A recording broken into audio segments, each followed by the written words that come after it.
অতীতের পার্লামেন্ট আপনার চেয়ে বেশি এখানে কেউ অভিজ্ঞ নয়।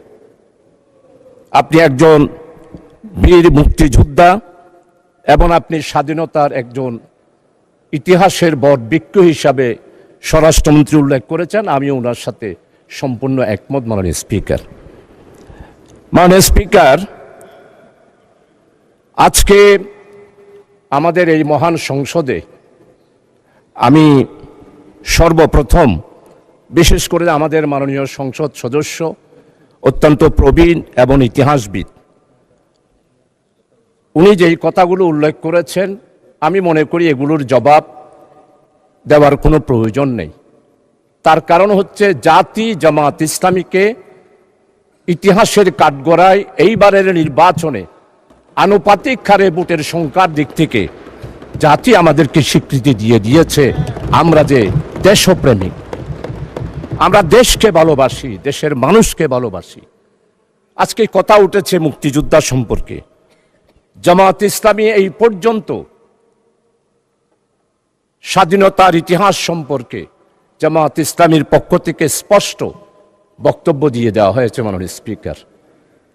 তাই এই মহান সংসদে মেহেরবানি করে দয়া করে অতীতের ইতিহাস নিয়ে বর্তমান এই জামাত ইসলামীকে বিশ্লেষণ করে জামাত ইসলামীকে দোষারোপ করার চেষ্টা করা আমার মনে হয় মোটেই ঠিক হবে না। কারণ হচ্ছে জামাত ইসলামের ইতিহাস হচ্ছে যেইখানে গণতন্ত্র নস্যাৎ হয়েছে সেইখানে গণতন্ত্র উদ্ধার করার জন্য জামাত ইসলামী আন্দোলন করেছে। মরহুম শেখ মুজিবুর রহমান সাহেব যখন আগরতলার ষড়যন্ত্রের মামলায় গ্রেপ্তার হয়েছিল তখনকার জামাত ইসলামী পাকিস্তান ডেমোক্রেটিক মুভমেন্টের মাধ্যমে মরহুম শেখ মুজিবুর রহমানকে আগরতলার ষড়যন্ত্র মামলা থেকে মুক্তির জন্য জামাত ইসলামী আন্দোলন করেছিল। শুধু আন্দোলন নয় মাননীয় স্পিকার, আমাদের সাবেক আমির জামাত বিশ্ব ইসলামী আন্দোলনের নেতা, যিনি তৎকালীন পূর্ব পাকিস্তানের স্বাধিকার আদায়ের জন্য 1962 সালে বক্তব্য দিয়েছেন, 1967 সালে বক্তব্য দিয়েছেন, 1948 সালে বক্তব্য দিয়েছেন।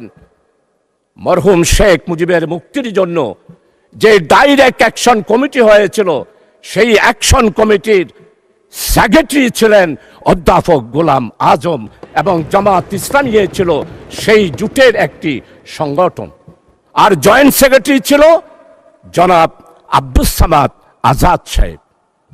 মরহুম শেখ মুজিবুর রহমানের আগরতলা ষড়যন্ত্রের মামলা থেকে মুক্তির জন্য সবচেয়ে বেশি অর্থ যোগান দিয়েছিল তৎকালীন পাকিস্তান আমলে জামাত ইসলামী মাননীয় স্পিকার। তাই জামাত ইসলামের ইতিহাস হচ্ছে মানুষের অধিকার প্রতিষ্ঠার ইতিহাস। জামাত ইসলামের ইতিহাস হচ্ছে গণতন্ত্র প্রতিষ্ঠার ইতিহাস। জামাত ইসলামীকে আপনারা বারবার অনেক তকমা দিয়েছিলেন, কোন তকমায় জনগণ বিশ্বাস করে নাই। আপনারা বলেছেন আমরা জঙ্গি। জনগণ 12 তারিখের নির্বাচনের মাধ্যমে প্রমাণ করেছে জামাত ইসলামী জঙ্গি সংগঠন নয়, গণতান্ত্রিক নিয়মতান্ত্রিক সাংবিধানিক একটি আন্দোলন এবং সংগঠন। মাননীয় স্পিকার, জামাত ইসলামীর গণতান্ত্রিক ইতিহাস অনেক সময় লাগবে। আপনি যেহেতু আমাকে সময় নির্ধারণ করে দিয়েছেন, আজকে জামাত ইসলামীর ব্যাপারে শুধু এতটুকু বলতে চাই, ভুলে গেলে চলবে না। 1997 সালে দেশনেত্রী বেগম খালেদা জিয়া বৃহত্তর বিরোধী দলের নেতা ছিলেন। চট্টগ্রাম মেডিকেল কলেজে গেলেন, অবরুদ্ধ হয়ে গেল। ফ্যাসিস্ট স্বৈরাচার যারা বাংলাদেশে জঙ্গি কায়েম করেছিল তারাই বেগম খালেদা জিয়াকে চট্টগ্রাম মেডিকেল কলেজে অবরুদ্ধ করেছিল। আজকে আমাদের মরহুম শহীদ সালাউদ্দিন কাদের চৌধুরীর ছেলে আছে হুম্মাম কাদের, আমাদের সম্মানিত অর্থমন্ত্রী, চট্টলার কৃতি সন্তান, যার পরিবারে উনার আব্বা নয় উনার দাদা থেকেই মন্ত্রিত্ব ওনারা পেয়ে আসতেছেন। সেই রকম সম্ভ্রান্ত পরিবারের সন্তান। উনিও দেশনেত্রী বেগম খালেদা জিয়ার সাথে মেডিকেল কলেজে ছিলেন।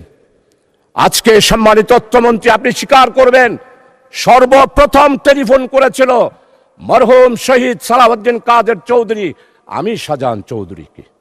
আমি তো জামাত, আমি তো শিবির, কিন্তু সেই দিন আমরা জামাত শিবিরেরা চট্টগ্রাম মেডিকেল কলেজ থেকে দেশনেত্রী বেগম খালেদা জিয়াকে সালাউদ্দিন কাদের চৌধুরীর আহ্বানে জামাত এবং শিবির সেই দিন বেগম খালেদা জিয়াকে আমরা উদ্ধার করেছিলাম। মাননীয় স্পিকার, আজকে স্বাধীনতার কথা বলা হয়, সর্বপ্রথম একটি মাত্র রাজনৈতিক দল পূর্ব পাকিস্তানের স্বাধিকার কোন পথে আসবে এই ব্যাপারে সর্বপ্রথম পূর্ব পাকিস্তান থেকে যিনি বক্তব্য দিয়েছিলেন তিনি হচ্ছেন প্রফেসর গোলাম আজম।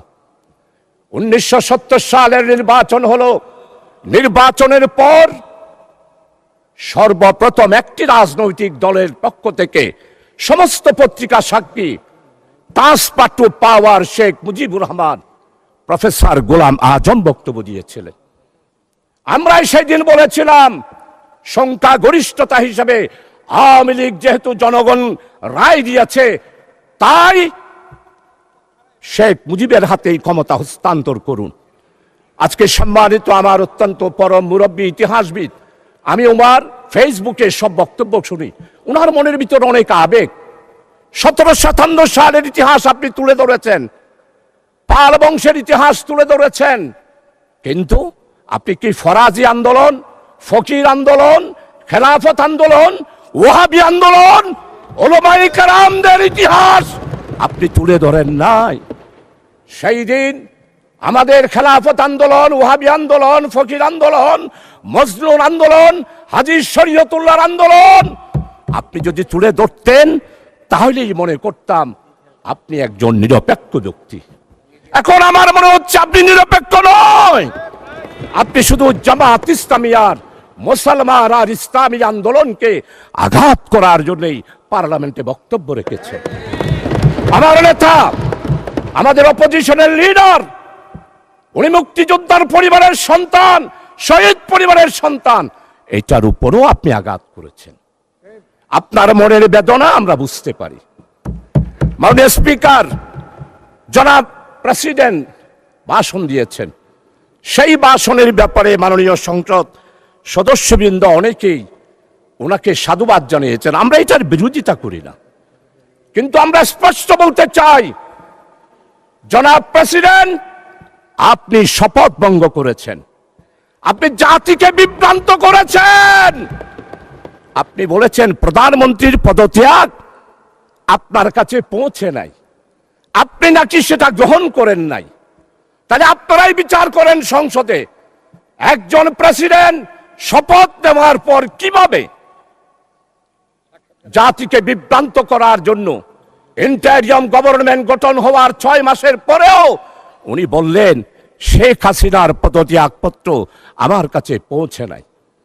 যেই প্রেসিডেন্ট শপথ ভঙ্গ করতে পারে, জাতিকে বিভ্রান্ত করতে পারে, সে আর যেই হবে হোক, প্রেসিডেন্টের চেয়ারকে আমরা স্যালিউট জানাই, প্রেসিডেন্টের চেয়ারকে আমরা সম্মান করি, কিন্তু ব্যক্তি হিসাবে জনাব প্রেসিডেন্ট সাহেব জাতিকে যেই বিভ্রান্ত করে মধ্যবর্তীতে সাধারণ নির্বাচন হওয়ার আগে বাংলাদেশে একটি ষড়যন্ত্রের মাধ্যমে 17 বছরের নির্যাতিত বিএনপি, জামাত, 11 দলীয় জোট, ছাত্রদল, ছাত্র শিবির, আমরা যারা আন্দোলন করে একটা ফসল নিতে চেয়েছিলাম, সেই ফসল নেওয়ার ক্ষেত্রে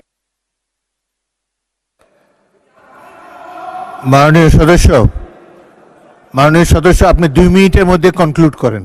অ্যানাদার 2 মিনিটস, 2 মিনিটে শেষ করুন। আচ্ছা ঠিক আছে মাননীয় স্পিকার, আপনার কথা আমি অবশ্যই শেষ করব। মাননীয় স্পিকার, আমাদের নেতৃবৃন্দ আজকে মাওলানা মতিউর রহমান নিজামী নেই,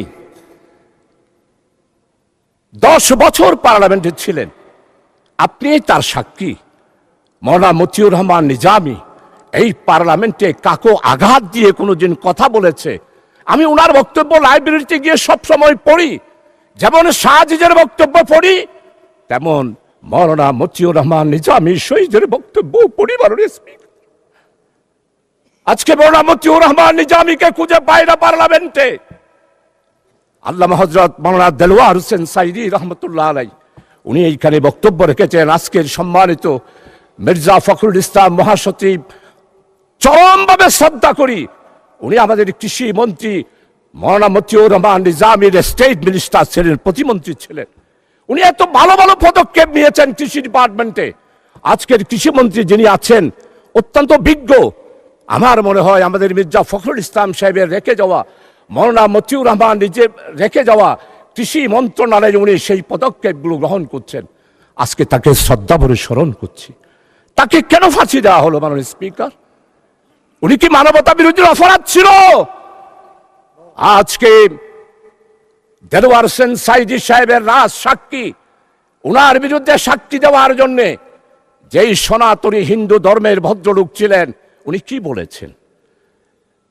আল্লামা দেলোয়ার হোসেন সাইদি হত্যা করা দূরে থাক, স্বাধীনতার ব্যাপারে, স্বাধীনতা যুদ্ধের ব্যাপারে এই মহান পার্লামেন্টে 96 সালে 2001 সালে তৎকালীন এই ফ্যাসিস্ট আওয়ামী লীগ সরকারকে আঘাত লাগে সেই রকম কোন কথা আল্লামা হযরত দেলোয়ার হোসেন সাইদি রাখে নাই মাননীয় স্পিকার। ধন্যবাদ, ধন্যবাদ মাননীয় সদস্য, ধন্যবাদ। আচ্ছা, 1 মিনিট বলেন, 1 মিনিট। মানে স্পিকার ইনশাআল্লাহ আরেকদিন বলবো, আরেক সময় বলবো। আমার চট্টগ্রামকে দেশনেত্রী বেগম খালেদা জিয়া বাণিজ্যিক রাজধানী ঘোষণা করেছিলেন। সেই স্টেজে আমাদের সম্মানিত আজকের অর্থমন্ত্রী উনিও আছেন। আজকে বাণিজ্যিক রাজধানী হিসাবে আমাদের বন্দর, আমাদের চট্টগ্রামের উন্নয়ন, চট্টগ্রামের জলবদ্ধতা, মাননীয় স্পিকার কিছুই নেই। সর্বশেষ বিদ্যুতের ব্যাপারে একটু কথা বলতে চাই মাননীয় স্পিকার। বিদ্যুৎ পার পেয়ে যাচ্ছে বিদ্যুৎ কাটের লুটারা সিন্ডিকেট। এখনো শেখ হাসিনার মির্জা আজম, হাসান মাহমুদ, এরপরে আপনাদের সবার জানা রয়েছে বিপুল পরিমাণ বিদ্যুতের ক্যাপাসিটি বিল সম্মানিত